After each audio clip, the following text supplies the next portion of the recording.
आज हम बात कर रहे हैं जीटीएल इंफ्रास्ट्रक्चर की। जीटीएल इंफ्रा में आज लोअर सर्किट तो लगा, लेकिन सर्किट खुल गया और जो क्लोजिंग रही वो कल की क्लोजिंग पे रही। इसका मतलब यह है कि आने वाले समय में अपर सर्किट लग सकता है। यहाँ पे निचले लेवल से लोग काफ़ी ज़्यादा खरीदारी कर रहे हैं। यहाँ पे आप देख सकते हो कि जीटीएल इंफ्रा फंडामेंटली बहुत ही वीक स्टॉक है, बहुत सारा कंपनी में कर्ज है, कंपनी लॉस मेकिंग है, उसके बावजूद भी लोग यहाँ पे खरीदारी कर रहे हैं। तो उसके पीछे वजह है इसका सेक्टर। जिस सेक्टर में कंपनी काम कर रही है उसमें लग रहा है कि आने वाले समय में प्रचुर संभावनाएं दिख रही है, क्योंकि कंपनी टेलीकॉम सेक्टर में एक मजबूत कड़ी है। इसके बगैर टेलीकॉम सर्विस की संभावना आगे बढ़ नहीं सकती। बहुत ही पुरानी कंपनी है हिंदुस्तान की।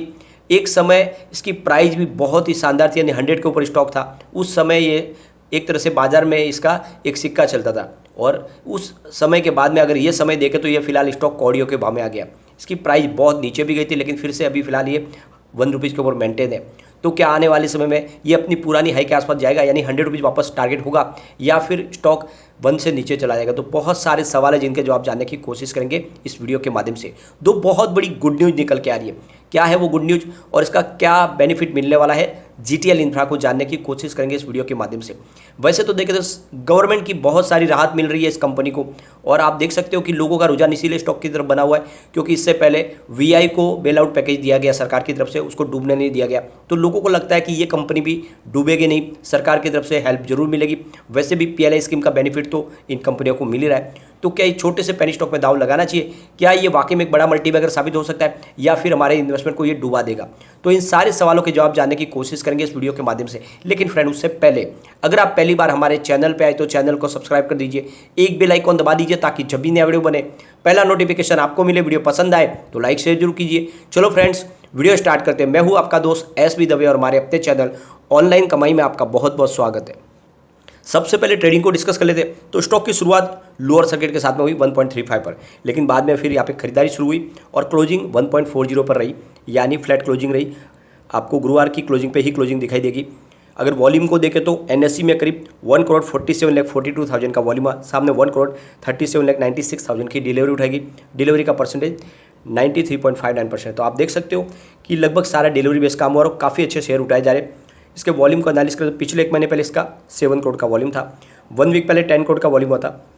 कल इसका 16 करोड़ का बीच का वॉल्यूम होता है। आज 6 करोड़ का वॉल्यूम है। तो वॉल्यूम में थोड़ी सी कमी है, लेकिन ओवरऑल काफ़ी अच्छा वॉल्यूम में कामकाज हो रहा है। अब यहाँ पे जो सबसे बड़ी गुड न्यूज़ निकल के आ रही है कि बीएसएनएल अब 4G के लिए तैयार हो चुकी है। जल्द ही बीएसएनएल 4G सेवा शुरू करने जा रही है, और ये 2024 तक पूरी तरह से अपनी सेवा शुरू कर देंगे बीएसएनएल पूरे हिंदुस्तान में।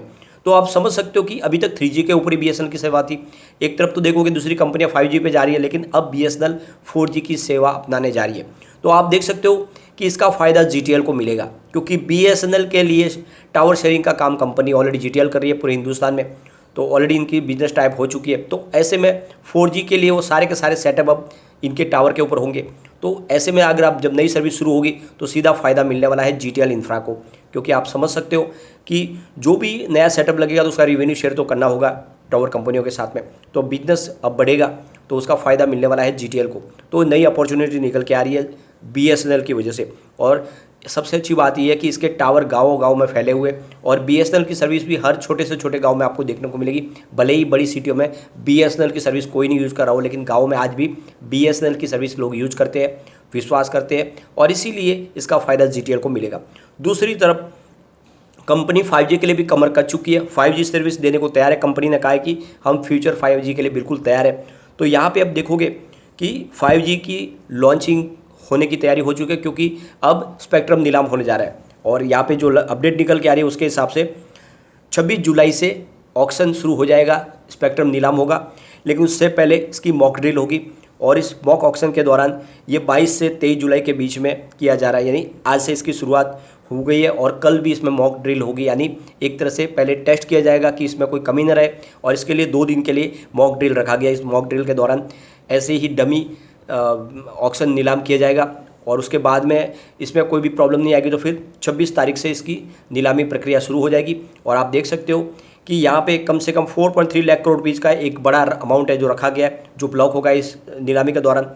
तो यहाँ पे आप समझ सकते हो कि इन्वेस्टर आ चुके हैं, यानी जिन पार्टियों को इस नीलामी में भाग लेना उन्होंने अपनी फाइल जो है सबमिट कर दी, और सबको उनकी फ़ाइल को अलाउड कर लिया गया है। आप समझ सकते हो कि सबसे ज़्यादा जो इस बार 5G के लिए बोली लगाई है वो है रिलायंस जियो, उसके बाद में भारती एयरटेल और उसके बाद में वोडाफोन आइडिया। सबसे कम है अदानी ग्रुप की तरफ से अदानी डाटा ने। उसके पीछे वजह यह है कि वो पूरी तरह से एक सेक्टर में नहीं आ रहे, बल्कि वो अपने इंटरप्राइज़ के लिए, अपने बिजनेस के लिए 5G सर्विस लेना चाहते हैं। क्योंकि इस बार सरकार ने एक और नई संभावना तलाशी है कि जितने भी कॉर्पोरेट घराने वो अपनी खुद की 5G सर्विस अलग से शुरू कर सकते हैं उनके बिजनेस के लिए। अब यहाँ पे हमारे पास जो लेटेस्ट शेयर होल्डिंग पैटर्न भी जून का आ चुका है, तो यहाँ पे आप देखोगे तो चौंकाने वाली बातें निकल के आ रही है। बहुत सारी बैंकों की भी यहाँ पे अच्छी खासी होल्डिंग है। यहाँ पे प्रोमोटर बिल्कुल नदारद है। यहाँ पे 3.3% की ही होल्डिंग है प्रोमोटर की, ऊपर से 100% शेयर गिरवी है। ये बहुत ही बड़ा वीक पॉइंट है इसका। यहाँ पे अगर हम एफआई की बात करें तो उन्होंने काफ़ी अपनी होल्डिंग कम कर ली है। 1.90% की होल्डिंग दिसंबर में थी, मार्च में 1.38 हुई, फिलहाल 0.12% की ही होल्डिंग है। अगर बात करें बड़े फंड हाउस के यानी DI की, तो 5.72% की होल्डिंग दिसंबर में थी, 49.94 हुई मार्च में, फिलहाल 46.34% की होल्डिंग है। और अदर्स की होल्डिंग देखें तो 43.05% थी दिसंबर में, 45.35 हुई मार्च में, फिलहाल 50.21% की होल्डिंग है। तो यहाँ पे आप देख सकते हो कि अलग अलग म्यूचुअल फंड यहाँ पे 2 है जिन्होंने यहाँ पे निवेश किया हुआ है, मामूली सा निवेश है। फॉरेन पोर्टफोलियो की बात करें तो अलग अलग 8 है जिन्होंने इसमें इन्वेस्टमेंट किया हुआ है। अब यहाँ पे जो फाइनेंशियल इंस्टीट्यूशन है यानी बैंक, उन्होंने 16 अलग अलग है जिन्होंने यहाँ पे निवेश किया हुआ है, जिसमें आप देख सकते हो कि सबसे बड़ी जो होल्डिंग है वो है यूनियन बैंक ऑफ इंडिया की, जिनकी 12.25% की होल्डिंग है। उसके बाद में है सेंट्रल बैंक ऑफ इंडिया, जिनकी 7.46% की होल्डिंग है। फिर बैंक ऑफ बड़ौदा, जिनकी 5.77% की होल्डिंग है। उसके बाद में इंडियन ओवरसीज बैंक, जिन्होंने 5.31% की होल्डिंग लेकर रखी हुई है। ICICI बैंक की 4.18% की होल्डिंग है और कैनरा बैंक की होल्डिंग यहाँ पे 4.11% है। उसके बाद में आप देख सकते हो IFCI ने 2.89% की होल्डिंग ली हुई है। तो आप देख सकते हो कि यहाँ पे लगभग सारी की सारी बड़ी होल्डिंग इन बैंकों की ली हुई है। और यहाँ पे life insurance corporation of India यानी LIC ने भी 3.38% की बड़ी होल्डिंग लेकर के हुई है। तो आप देख सकते हो कि कंपनी पे थोड़ा तो विश्वास किया जा सकता है, क्योंकि बड़े बड़ी बैंकों ने यहाँ पे अपनी होल्डिंग को लेकर रखा हुआ है। साथ में LIC की भी होल्डिंग है। एक बार देख लेते हैं हम इसके कम्युनिटी सेंटीमेंट को। तो स्टॉक के साथ फिलहाल बना हुआ है। 85% बाई की कॉल निकल के आ रही है, 13% सेल की कॉल है, 2% होल्ड की कॉल है। तो यहाँ पे आप देख सकते हो 100 में से 87% लोग इसको लेना पसंद कर रहे हैं। तो यहाँ पे तेजी की संभावना बन सकती है, लेकिन फिर भी ध्यान रखें बहुत ही ज़्यादा रिस्की स्टॉक है। यहाँ पे आपका इन्वेस्टमेंट डूबने की संभावना भी बहुत ज़्यादा है। तो बहुत ही लिमिटेड मात्रा में निवेश करना चाहिए, उतना ही करें कि डूब जाए तो आपको गम ना हो। सबसे बड़ी बात यह है कि इसने जो रिटर्न दिया है पिछले 5 साल के हिसाब से 76% निगेटिव है, लेकिन 3 ईयर के हिसाब से 100% पॉजिटिव रिटर्न दिया है। 1 ईयर के हिसाब से 59% निगेटिव रिटर्न है। 3 मंथ के हिसाब से 9% की गिरावट है। 1 मंथ के हिसाब से 16% डाउन है और 1 डे के हिसाब से कोई अप डाउन नहीं है। तो आप इस बड़ी गिरावट के दौर में ये 9% गिरा है। तो अभी तो फिलहाल ये स्टॉक इतना मजबूती लग रहा है क्योंकि 3 महीनों में सिर्फ 9% गिरा है, बाकी स्टॉक काफ़ी ज़्यादा गिरे।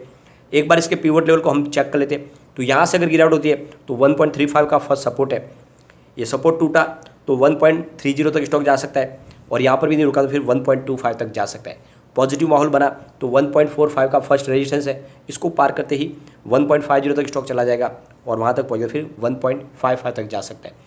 तो आप देख सकते हो कि पिछली बार ये 1.5 रुपये से रिटर्न हुआ, अब 1 रुपये 35 पैसे का इसने लो भी बनाया, तो फिर से अपर सर्किट की संभावना बनती है। मंडे को अपर सर्किट लग सकता है क्योंकि यहाँ पे काफ़ी ज़्यादा खरीदारी आज हुई है, उसका मतलब ये है कि अपर सर्किट लग सकता है। लेकिन इसका मतलब ये नहीं कि लगातार अपर सर्किट लगेंगे, थोड़ी सी तेजी आने के बाद यहाँ पे प्रॉफिट बुकिंग आती है। तो समय समय पर आपको भी प्रॉफिट बुक करनी चाहिए अगर आपका नजरिया शॉर्ट टर्म का है।